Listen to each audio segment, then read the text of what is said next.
Now coming to methyl folate trap hypothesis. In methyl folate trap hypothesis, how it occurs is when there is deficiency of folate due to any cause will result in reduction in the supply of coenzyme. The coenzyme is your methylene tetrahydrofolate. Thus, this will interfere with your DNA synthesis. So what happens is, due to any deficiency, if methyl tetrahydrofolate is not formed or is reduced, what will happen?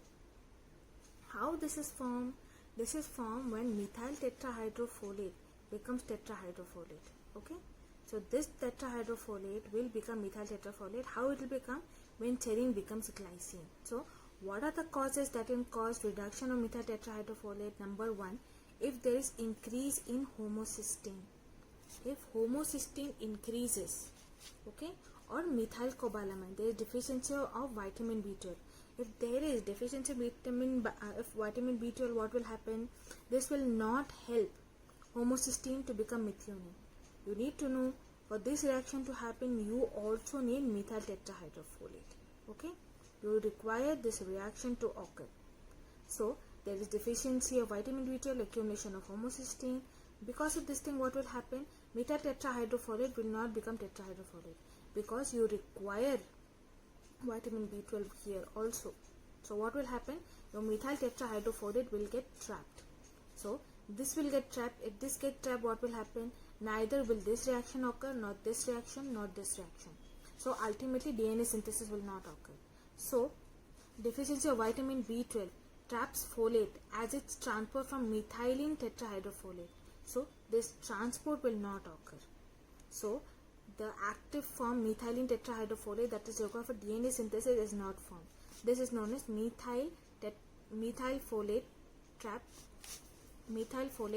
hypothesis. Okay. Now, what are the etiological classifications of megaloblastic anemia? So there are some classifications that are based on etiology. So number one being vitamin B12 deficiency. Vitamin B12 deficiency, number one, in Western countries you have deficiency of vitamin B12 disease that is known as pernicious or Addison's anemia. True vegetarians, like in India we have traditional Hindus who are traditional Brahmin Hindus who have only vegetarian food, no amount of non-veg, not even eggs, or breastfed infants that have lack of vitamin B12. Gastrectomy means cutting a part of the stomach. Okay, gastrectomy will also have lack of intrinsic factor and small intestinal lesions where the absorption of vitamin B12 can be defective. Okay, deficiency of vitamin B12 will take 2 years to develop. Why 2 years? Because the body is storing it for 2 to 3 years. So after the store gets completely depleted after 2 to 3 years, only then the deficiency will start occurring. Okay. Number two is a folate deficiency. Folate deficiency is more often due to poor dietary intake. Other causes can be malabsorption, excessive folate utilization in pregnancy, in chronic alcoholism, or excessive urinary folate loss. Folate deficiency is more rapidly seen than vitamin B12 because the stores are only for 4 months. Vitamin B12 plus folate deficiency, these two are seen in tropical sprue where both deficiencies are seen. Combined vitamin B12 and folate deficiency can occur in many other factors. Where many other factors? If we go back to the reaction, if folate is not there, then homocysteine to methionine reaction will not occur. So anything that affects folic acid, where methyl tetrahydrofolate cannot become tetrahydrofolate, that reaction, that combined effort will also cause folate and vitamin B12 deficiency. Now, these sources of vitamin B12 deficiency are inadequate dietary intake, malabsorption. In folate deficiency, again inadequate dietary intake, malabsorption, excessive demand, and excessive urinary folate loss. Other causes can be impaired metabolism or unknown etiology. Okay. Now, there can be other causes besides folate and vitamin B12 also. What are these other causes? These other causes include many drugs that will interfere with DNA synthesis. The list of drugs are given over here. You can have a look. You can have chemotherapeutic drugs. You can have antiretroviral. You can have hypoglycemic drugs, antimicrobial, diuretics, anticonvulsant, anti-inflammatory drugs, and others. Now, causes of vitamin B12 deficiency. See, why we are talking about vitamin B12 deficiency as causes? Because for 2 to 3 years it stores vitamin B12. So what happens is, when there is deficient supply means dietary deficient supply is less. So initially you will have very less or invisible deficiency symptoms. So you will hardly see any paleness or jaundice or anything. Okay, but when these sources start emptying, what will happen? Mild symptoms will occur. That is fatigue, exhaustion, susceptibility to infection. That is, your immunity falls down. You have mood swings, and when the body store completely gets depleted, means there is no vitamin B12 left in your body. At that time, you will have severe symptoms like depression, dementia, numbness, tingling, anemia. So this is the course. So what happens when you have you have around 70% of vitamin B12, okay, then you will have hardly any symptoms. If it becomes 50, you will have mild symptoms. What if it's 100% loss? Means there is nothing left. Here you have 50, here you have 0%, 10 to 0% is left. So what will happen? Severe symptoms will occur. Okay, this is only for understanding. Okay, now coming to clinical features. If I am asking clinical features, these are the clinical features I require. Okay, so first clinical feature is anemia. You have macrocytic megaloblastic anemia. In this, what will happen? Macrocytic means big cell, megaloblastic means big, because of megaloblast. Okay, here these are insidious and gradually progressive, means it appears slowly but then gradually progressive. As soon as the body stores becomes 0, this anemia will increase. Okay, glossitis. You remember glossitis? You have in anemia you had a red tongue which was little pale, but here you will have smooth, beefy, shiny red tongue.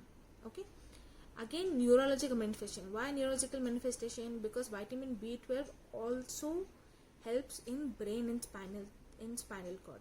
So what happens when you have vitamin B12 deficiency, especially in pernicious anemia? You will have neurological manifestation. How? You will have in the form of subacute combined degeneration of spinal cord and peripheral neuropathy. Degeneration means, you know that the nerves that you have, right? If you have the nerves, these nerves have myelin sheet. Okay, these myelin sheet will protect the nerve vessels inside. This nerve sheet will have to be protected. So you have myelin. If these myelins are not there, what will happen? The nerves will get exposed. So these degenerative changes of the nerves, these nerves either in the spinal cord or in the peripheral nerves. Peripheral nerves this peripheral nerves means in your fingers, in your hands, in your legs and your feet. Okay, there can be degenerative changes. Because of the degenerative changes, what will you have? You will have numbness, you will have paresthesia, you will have weakness, ataxia, poor finger coordination and diminished reflexes. Okay, numbness means what happens? You cannot feel anything over here. Paresthesia means you will have pain. Okay, weakness, you cannot hold anything. Everything keeps falling. Okay, poor finger coordination, you cannot do this, you cannot do this thing you cannot do. Okay, again diminished reflexes. Diminished reflexes, when you go to a doctor and a doctor takes a hammer and hits here, usually this happens. No, this will not happen. Okay, now what are the other causes? Can be, you will also see mild jaundice, angular stomatitis, purpura, melanin pigmentation, symptoms of malabsorption like weight loss and anorexia. Similar to the anemia, in gross total, when we had seen anemia, when I was teaching you the introduction of anemia, I told you the clinical features that you can see. So these features will also be seen here. Okay, now as I told you about the melanin, so what happens is, this is a normal healthy nerve cell. If you see a nerve cell, you can see myelin sheet. This myelin sheet is covering your nerve vessels. Okay, so what happens is, in an unhealthy nerve cells, you'll see this myelin sheet is almost gone. Because of this, what happens? Everything that happens will directly affect the nerves. So what will happen? You will have abnormal nerve conduction. So because of this, what will happen? You'll have numbness, tingling, paresthesia will occur. Okay, so when you have vitamin B12, you have poor finger coordination. Finger to finger coordination is poor. Okay, reflexes, these are when a doctor checks you with the hammer, so these reflexes are reduced. Okay, so laboratory findings. In laboratory findings, what do we see? You will see hemoglobin. In laboratory findings, the first thing that we are going to see is your blood picture and red cell indices. In red cell picture, what you will see, the hemoglobin has fallen down. So if you see, these are your normal blood cells. Macrocytic blood cells, you see hemoglobin is less. How you will come to see hemoglobin? When you do, when you see that the cells don't have a central palar. You see central palar over here is not seen, but it's not seen here, but it's seen in normal cells. Okay, so hemoglobin will fall. Okay, in red cell, what happens? The red cell morphology will show macrocytosis. What macrocytosis? Larger cell as compared to your small cells. Okay, so these can also be seen in other conditions like hemolysis, liver disease, chronic alcoholism, hypothyroidism, aplastic anemia. Can be seen in myeloproliferative disorders and reticulocytosis. In addition, you can also see different type of cells. What different type of cells you can see? You can see poikilocytosis, you can see anisocytosis, you can see basophilic stippling, you can see teardrop cells. Okay, so all these different cells you can see. These abnormal cells you can see in the blood picture. So I've put a blood picture where you can see all these things together. See, you can see your macrocytosis. So anisocytosis, poikilocytosis, you can see Cabot ring, you can see Howell jelly bodies, basophilic stippling can be seen, and hypersegmented neutrophils can be seen. Okay, now reticulocytosis. In reticulocytosis, what happens?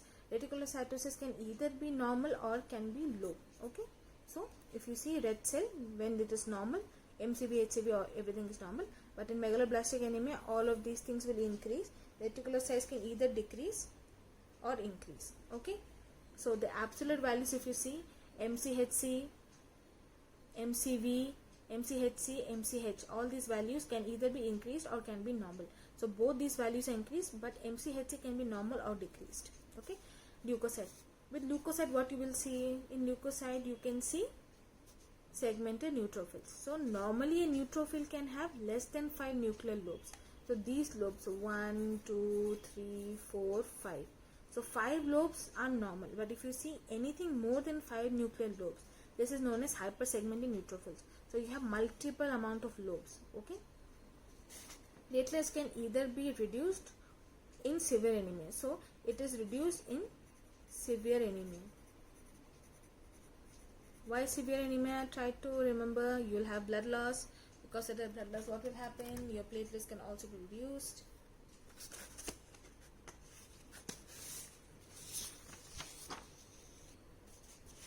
Now coming to the bone marrow findings. In bone marrow findings, what you will see, number 1 is your bone marrow cellularity. Here you will see hypercellularity. What hypercellular? You will see multiple numbers of cells are seen over here. Okay, and there is decreased myeloid and erythroid ratio. What do you mean by myeloid erythroid ratio? See, normally myeloid erythroid ratio is 2:1 or 4:1. What it means? When you see this myeloid ratio means when a myeloid is formed. When a myeloid is formed, myeloid progenitor cell, do you remember that myeloid progenitor cell will form erythrocytes? Okay, so 2:1 or 4:1. So normally in normal erythropoiesis you have the ratio 2:1 or 4:1, but in megaloblastic erythropoiesis you just see. Now because the cells that are forming are large, since they are large, they'll form larger megaloblastic red cells. So what will happen? This will fall down. So if in case your myeloid ratio was 2, this will become 0.5 because of the size. Okay, so here the small size, so they'll make adequate size RBCs. But in megaloblastic, what will happen? Since the size are large, so we'll make even more lesser RBCs. If you see a blood picture over here, you can see these are your erythroids. You can just see your erythrocytes, how big they are. Okay, these erythrocytes, but these are your myeloids. Okay, these are your myeloids. So myeloids here are irregularly shaped. Okay, these are myeloid. So you will see the myeloid and erythroid ratio is decreased. Okay, now coming to bone marrow. In bone marrow findings, what you will find in erythropoiesis, you will see megaloblastic erythropoiesis. Means the megaloblast, remember I had shown you a diagram where your erythroblast, where you see if you see over here your megaloblast, you will see megaloblastic erythropoiesis. Means all your precursors have become large. These have become large cells. Okay, so you have megaloblastic erythropoiesis. Megaloblasts are abnormal large nucleated erythroid precursors having nuclear cytoplasmic asynchrony. I had discussed earlier. So what are megaloblasts? These are large cells, large nucleated cells. So the nucleus that you see over here, these nucleated cells, these are immature. These are immature, but the cytoplasm is mature. So these are immature, the cytoplasm is mature. This asynchrony is present in megaloblast. The nuclei is large. The nucleus, that if we focus the nucleus, if you see the nucleus is large. Okay, you have a large nucleus. In this large nucleus will strain lightly and will have a sieve-like pattern. What is sieve? Sieve is this. You require this for sieving rice or besan or maida to take out impurities. Okay, so the nuclei will be sieve-like pattern, and here if you see, the hemoglobinization will be normal. So hemoglobin that is present is normal, but the nucleus is immature and the cytoplasm is mature. Okay, you can also see some abnormal mitosis. Okay, abnormal cell divisions can be seen. Ineffective erythropoiesis, such as presence of degenerative erythroid precursors, may be present. So these are all your precursors. If these are defective, these defective precursors can be seen. So if you see, this is a normal erythropoiesis, this is a megaloblastic erythropoiesis. So see the difference in the shape of the cells. So because of there is a increase in the size of the cell and the shape of the cell, this is known as megaloblastic erythropoiesis. Okay. Now this is how your bone marrow will look. You will see megaloblast, big megaloblast with sieve-like nucleus. Then myeloid cells, you will see all these different type of myeloid cells are seen. Okay. Now what are the other cells that you can see in bone marrow? Other cells you can see is granulocytes. These granulocyte precursors that you see are in the form of giant cell as metamyelocytes or band cells. Okay, and you can also see megakaryocytes. In megakaryocytes, what you will see? You will see hypersegmented nuclei. Hypersegmented is multiple segments of the nuclei is seen, and cytoplasm is agranular. So then agranular. So you can see this is how it is, smoothly shaped granular cytoplasm. This is agranular, hardly any granules are left. Okay, you can also see iron deposits. Iron deposits in marrow is seen with the help of Prussian blue staining. Here what you will see, the iron stores have increased. Lot of increased iron is seen, whereas in normal you will see a small amount of iron stores. Okay, in chromosome you can see a lot of chromosomal abnormalities also.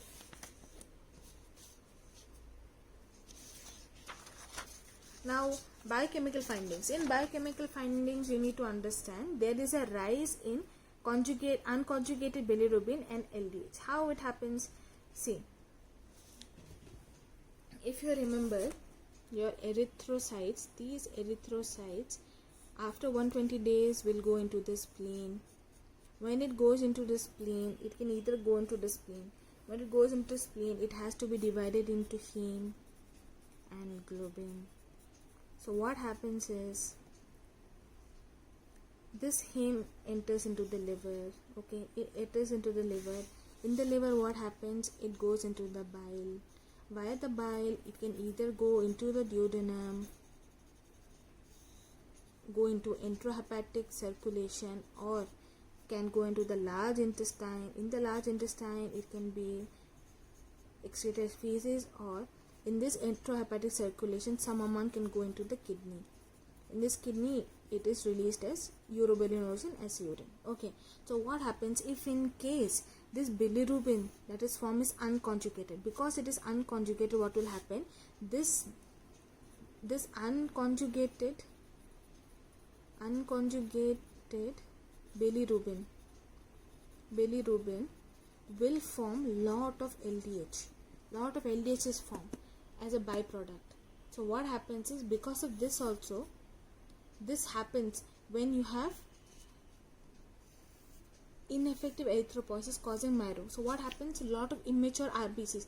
Are formed because of ineffective erythropoiesis. So multiple numbers. So unconjugated bilirubin number is increased. So LDH is increased.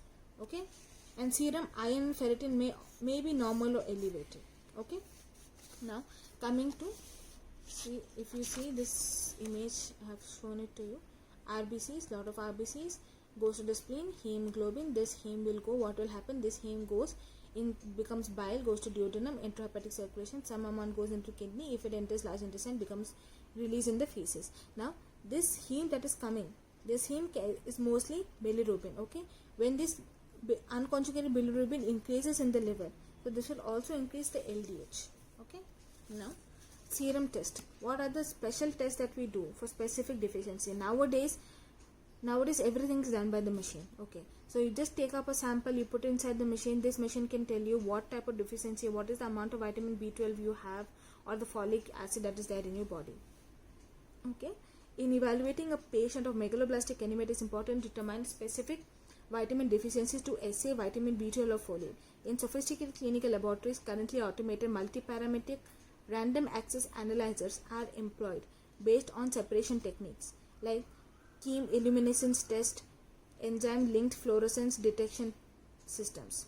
Now these are nowadays used, but before that we used to use traditional tests. What are the traditional tests we used to use? We used to use serum vitamin B12 assay, Schilling's test, and serum enzyme levels. Okay. Now serum vitamin B12 assay. For this we require two methods. We do microbiological assay and radiological assay. What is microbiology assay? In this, what we do, we take a test sample. Okay, in this test we take a serum sample. The serum sample, see, we take a serum sample. Why? In this serum sample, that is like a patient's blood, here we need to know what is the content and the quality of the vitamin B12 that is there. So this is added into a medium. This medium will have growth factors. These growth factors are required to grow. This will help to grow a bacteria. This bacteria needs vitamin B12. So this medium that we have will have vitamin B12 growing bacteria and as well as growth factors. So what will happen when we put the serum sample into this? We'll have to inoculate. So we incubate it, and we incubate this and we keep it on a petri dish. So this petri dish will grow the vitamin B12 organism. Okay, and then we have to check the medium along with the microorganism is intubated, and the amount of vitamin B12 is determined tubometrically.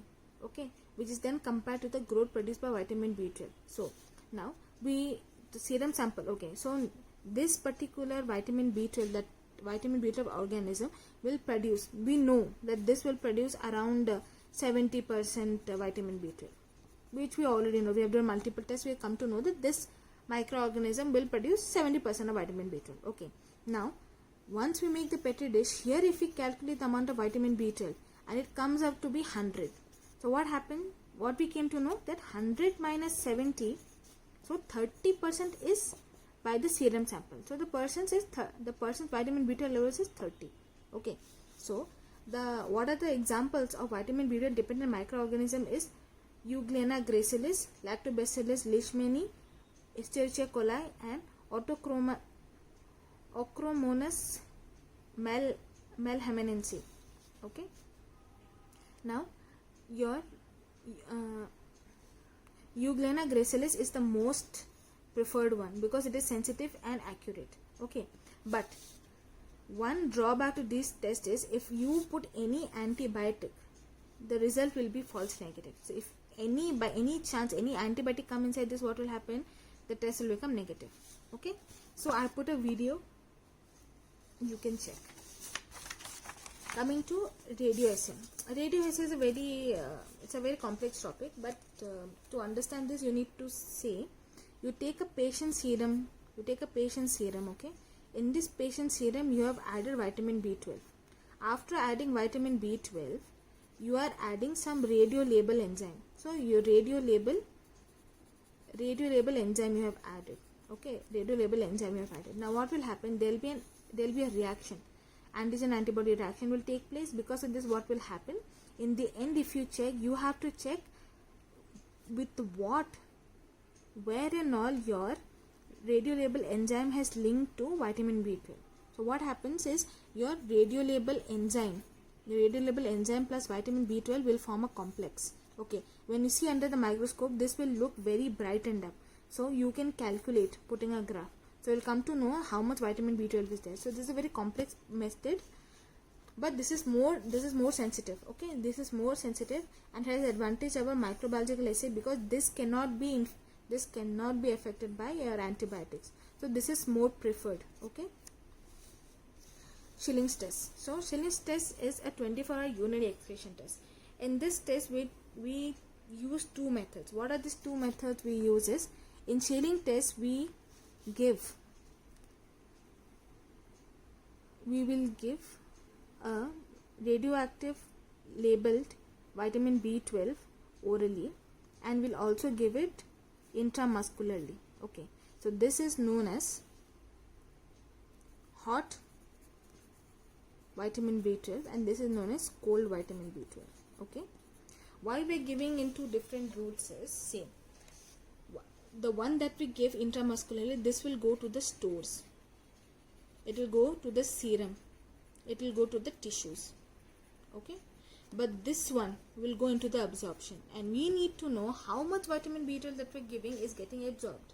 Okay, so Schilling test is done to detect vitamin B12 deficiency as well as distinguish between the lack of intrinsic factor and malabsorption syndrome.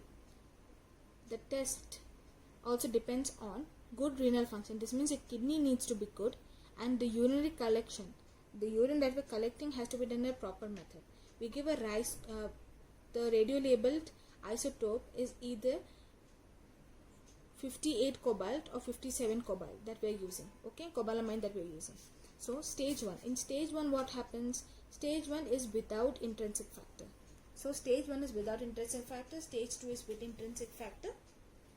And in stage 3, what happens? In stage 3, we need to check what are the causes, other causes than this that is causing vitamin B12 deficiency. So coming to step 1. In step 1, what happens? We ask the patient to do overnight fasting. After overnight fasting, we give him oral 1 mg of radioactive label vitamin B12 with 200, this is not milligram, this is microliters of water. Okay, and along in the same time we give 1 gram of unlabeled vitamin B12 in intramuscular route. Okay, why this is given? To saturate the store binding sites. Okay, after 2 hours of fasting, again we ask them to fast for 2 hours. After that, for the entire 24 hours, we'll ask them to collect their urine. In that urine, we will have to check how much vitamin B12 that we've given is excreted. If more than 10% of the oral dose is secreted, this means normal. Okay, if in case normal, this is normal. Okay, what if the excretion is less than 10%? It can either be intrinsic factor deficiency or it can be something else. So we go to step 2. In step 2, what happens is, in the oral dose, along with vitamin B12, we will give them high dose folic acid also. Okay, now in step 2,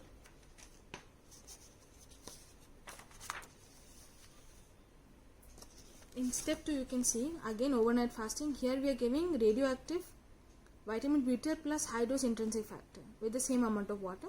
Then at the same time we are giving them IV also. So now IM we are giving, and then after 2 hours of fasting, again we check 24 hours urinary excretion. Here you will see if there is normal excretion of vitamin B12. If there is normal excretion of vitamin B12, this means what?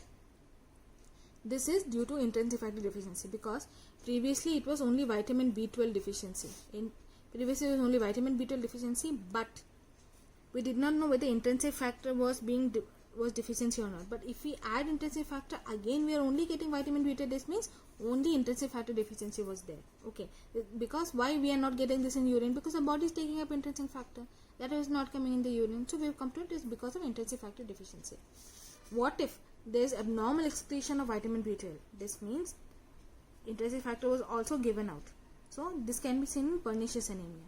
So we go to stage 3. In stage 3 we need to know whether there are other causes such as malabsorption for vitamin B12. Here what happens, before we do this, we need to know that vitamin B12 is also seen in large intestine. Okay, so if there is any inflammation or infection over here, so vitamin B12 can be excreted out. So for this we will give them antibiotics or anti-inflammatory. After giving that, we'll give protein bind vitamin B12. Why are we giving protein bind? Because most of the people will absorb vitamin B12 with water. So what happens is, because water has to come out, vitamin B12 also comes out. But if you give protein bind vitamin B12, it will go to the kidney and slowly the excretion will happen. Okay, so if lot of it is excreted, this means vitamin B12 deficiency was because of lot of bacterial overgrowth. So lot of microorganisms were growing over here. Okay, what if it is low? This means it is malabsorption. So we can go to step 4. Step 4 is not mentioned in a lot of books, but step 4 is where your pancreatic enzyme starts working. Okay, so I'm just discussing step 4. So here in step 4 what happens is, again we give your radioactive vitamin B12 and pancreatic enzyme. Here what happens is, if it is high, means lot of it is excreted, this means it because of pancreatic enzyme deficiency. Okay, but low, if again it is low, it can be because of ileal resection, means a part of ileum was cut out. Which part is cut out? Where your vitamin B12 intensive factor absorption is to take place. Okay, so this happens. So I'll put another video, you can check. Okay, now the last part of biochemical reaction that we are checking for vitamin B12 is a serum enzyme. In serum enzyme test, what we do, we'll have to check what the two very important enzyme, methylmalonine and homocysteine. Okay, so what happens if you have vitamin B12 deficiency, both these enzymes are increased, but in folate deficiency only homocysteine is increased, but you have normal methylmalonine acid. Okay, so these things you have to remember this thing. Okay, what happens now, we have to do some tests for folate deficiency. So folate deficiency serum normally is 6 to 8 nanogram per milliliter. Okay, so the value less than 4 is generally considered as diagnostic for folate deficiency. For folate deficiency, we need to measure your foraminoglutamic acid, that is FIGLU. This FIGLU, how we will measure? By urinary excretion after histidine load. So what happens is, we will give histidine. Now histidine will have to become glutamate, and this will become glutamate when you have folate. When you have folic acid, only in the presence of folic acid, histidine will become glutamate. So what happens is, we give lot of histidine. So if we give histidine, and then in the urine, if you don't get FIGLU, in urine, if you don't get FIGLU, that is foraminoglutamic acid, this means what happens, you have folate acid deficiency. Okay, so that is urinary excretion of FIGLU. The second is serum folate assay. In serum folate assay can be done microbiologically or in the radiological assay. It is the same thing that we had discussed earlier. Here what happens is, serum folate acid activity is mainly due to presence of folate acid coenzyme 5-methyl tetrahydrofolate, and this here the organism is Lactobacillus casei. That it was Eugenia gracilis, here it is Lactobacillus casei. Okay, this again is inhibited by antibiotics. So in radioactive assay, in radiolabel assay, what we'll do is the same thing. Here you have commercial kits that are available. Okay, so red cell folate assay. Red cells usually contain 20 to 50 times more folate than in the serum. Serum means in the blood. In the serum means when you take blood in a test tube and you centrifuge it, you will see serum, plasma, and then you see the blood cells. So the serum part, you will have less folate compared to the red cell part. Okay, so this red cell folate is more reliable indicator of tissue stores of folate than this serum folate assay. Okay, so this is more accurate. So what happens is, so if there is decreased red cell folate value, it can either be megaloblastic anemia or pernicious anemia. Coming to the principles of treatment. Principles of treatment, if you see, most cases of megaloblastic anemia need treatment for the appropriate vitamin. Once we do all the tests, if we come to know it's only vitamin B12 deficiency, we give them only vitamin B12. It is only folic acid deficiency, we give them folic acid. But if it's combined and if we don't know what are the causes of deficiency, we will give them both. So how we give? Hydroxycobalamin as intramuscular injection, 1000 microgram is given for 3 weeks. Okay, 1 day 3 weeks we are giving. So one dose for 3 different weeks we are giving. Okay, or oral folic acid that we are giving 5 milligram tablets daily for 4 months we are giving. Okay, and in severe anemia where we do not know what is the cause, we give them concurrent vitamins are given. Okay, blood transfusion should not be tried. Why blood transfusion should not be tried? Because it can cause circulatory overload, but packed cells can be given. So blood transfusion, you have frozen plasma and packed cells. So frozen plasma we don't have to give, packed cells we can give, because here only cells we are giving. Okay, treatment of megaloblastic is quite gratifying. Gratifying means you can see how the patient is becoming better. So what happens is, when you give these drugs, you can either give them oral also, you can give cyanocobalamin, you can give intramuscular also.